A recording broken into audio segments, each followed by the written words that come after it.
ఇంకో మాట్లాడు గొప్ప మాట ఏమంటాడు ఆయన ఏమో ఇప్పుడు అధికారం చేస్తున్నాము ఆయన ప్రభుత్వంలో అధికారం చేశారు ఆయన ప్రభుత్వంలో ట్యాక్స్ చేసేమో అధికారం చేశారు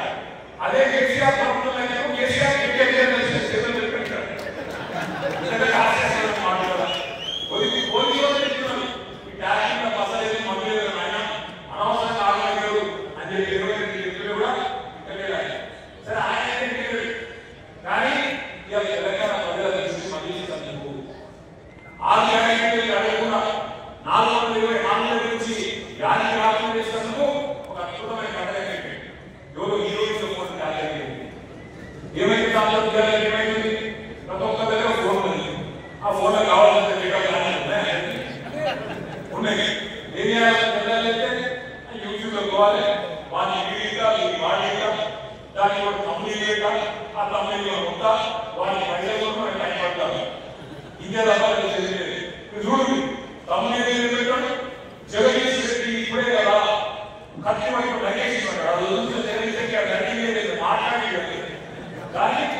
నేనేమంటున్నా అంటే